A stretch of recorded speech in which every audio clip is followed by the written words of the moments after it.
Assalamualaikum warahmatullahi wabarakatuh. Perkenalkan, nama saya Khairunisa. Di sini saya akan menganalisa buku paket PAI Kurikulum Merdeka. Di sini ada profil buku dan bab. Judul bukunya yaitu Pendidikan Agama Islam dan Budi Pekerti untuk SMA atau SMK kelas 11. Nah, buku ini disusun untuk mendukung implementasi kurikulum merdeka dengan menanamkan nilai-nilai keislaman yang modern, memperkuat karakter pelajar Pancasila, serta membentuk generasi yang beriman, berakhlak mulia, dan mampu hidup damai dalam masyarakat yang beragama melalui pendekatan spiritual, sosial, kontekstual. Nah, di sini saya akan menganalisa bagian bab 3 tentang menghindari perkelahian pelajar, minuman keras, dan narkoba. Materi pokoknya yaitu bahaya perkelahian antar pelajar, larangan dan dampak buruk dari minuman keras, ancaman narkoba terhadap diri, masyarakat, dan bangsa. Tujuan pembelajarannya memahami dan menyikapi masalah perkelahian, miras, dan narkoba dengan nilai-nilai Islam, menanamkan kesadaran bahwa tindakan tersebut dilarang agama. Nah, capaian pembelajarannya menumbuhkan sikap amanah, tanggung jawab, dan kepedulian terhadap lingkungan sekitar. Di bab 3 ini membahas tentang perkelahian antar pelajar. Perkelahian dikategorikan sebagai bentuk kenakalan remaja. Terdapat dua jenis utama, yaitu delinkuensi situasional yang terjadi karena situasi mendesak, dan ada delinkuensi sistematik terjadi di lingkungan geng atau organisasi. Lalu ada faktor penyebab perkelahian. Di sini ada keputusan pribadi, lingkungan keluarga atau sekolah tidak harmonis, tekanan ekonomi dan sosial, pengaruh teman sebayanya, sering dicap nakal, menyebabkan internalisasi peran negatif. Lalu di sini ada minuman keras atau miras. Khamr adalah jenis minuman dan makanan yang dapat memabukkan dan menghilangkan kesadaran seseorang. Maka lain adalah segala apapun yang memabukkan atau merusak akal sehat. Berlandaskan pengertian tersebut, segala jenis narkoba, minuman keras termasuk makanan khamr. Termasuk jenis khamr adalah alkohol yang merupakan zat kimia yang dipergunakan untuk beragam keperluan di dunia medis. Antara lain disinfektan, pembersih, pelarut, bahan bakar, dan sebagai campuran zat kimia lainnya. Penggunaan alkohol dalam makanan terakhir tidak masuk dalam kategori khamr, dan itu berarti diperbolehkan, tidak haram. Tidak pernah coba-coba memakai atau meminum khamr karena bahaya dan mudaratnya sangat besar, baik bagi diri sendiri, keluarga, masyarakat, bangsa, dan negara. Khamr termasuk rich, yakni sikap dan perbuatan yang amat sangat tercela, buruk, keji, jijik, kotor, bahaya, bisa bermakna najis. Lalu di sini membahas tentang narkoba. Narkoba adalah singkatan dari narkoba, psikotropika, dan bahan-bahan adiktif, alkohol seperti alkohol, rokok, kopi, dan lain sebagainya. Narkotika adalah zat atau obat yang berasal dari tanaman atau bukan yang menyebabkan penurunan atau perubahan kesadaran, hilangnya rasa, mengurangi sampai menghilangkan rasa nyeri, dan dapat menimbulkan ketergantungan.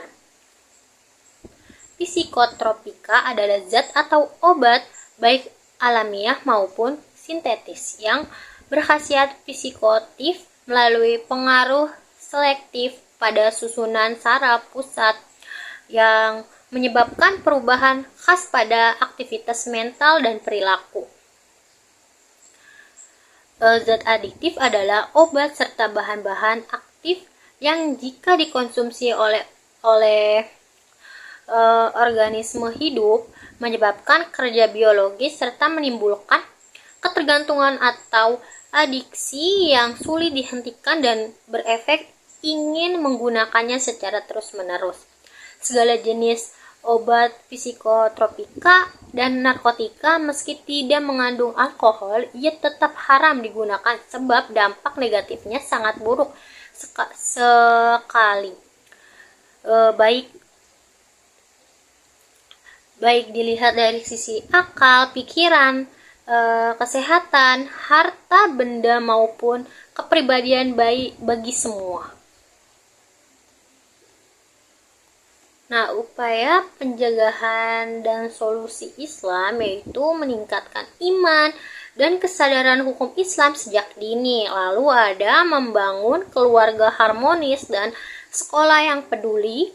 Lalu ada mengembangkan bakat dan minat positif melalui kegiatan organisasi seperti OSIS, Karang Taruna, dan lain-lain. Lalu juga ada refleksi nilai-nilai keislaman untuk membentuk pribadi tangguh, santun, dan bertanggung jawab. Nah, kelebihan dari bab 3 berdasarkan pengamatan kontekstual dan relevan dengan kehidupan pelajar.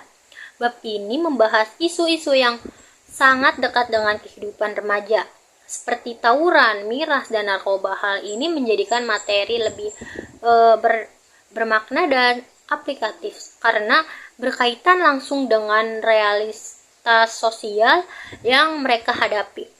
Nah, pengaruh karakter bab ini menanamkan nilai-nilai seperti ketaatan pada aturan, cinta damai, peduli sosial, dan tanggung jawab yang penting untuk membentuk karakter pelajar berakhlak mulia. Kekurangan bab ini berdasarkan pengamatan, kurang pendekatan preventif yang konkret. Bab ini banyak menyampaikan larangan dan dampak negatif, tetapi tidak terlalu fokus pada strategi pencegahan yang realistis dan dampak diterapkan langsung oleh siswa atau sekolah. Bahasa kurang sesuai dengan gaya komunikasi remaja. Beberapa bagian menggunakan bahasa formal dan klasik yang mungkin terasa kaku atau sulit dicerna oleh siswa generasi digital yang lebih terbiasa dengan gaya bahasa yang ringan dan komunikatif. Solusi atas kekurangan bab 3 yaitu bahasa kurang sesuai dengan gaya komunikasi remaja. Beberapa bagian menggunakan bahasa formal dan klasik yang mungkin terus kaku atau sulit dicerna oleh siswa generasi digital yang lebih terbiasa dengan gaya bahasa yang ringan dan komunikatif. Kurang pendekatan relevan yang konkret.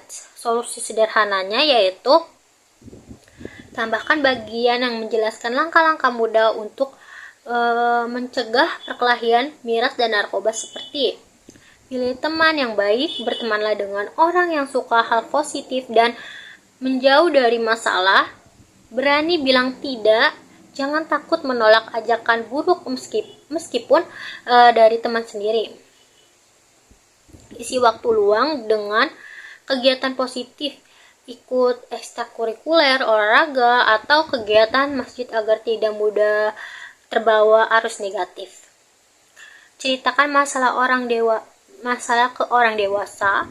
Jika merasa tertekan atau bingung, berbicara dengan guru BK, orang tua, atau ustadz. Nah, kesimpulannya, bab 3 ini menanamkan bahwa pelajar muslim harus menjadi agen perdamaian dan keteladanan.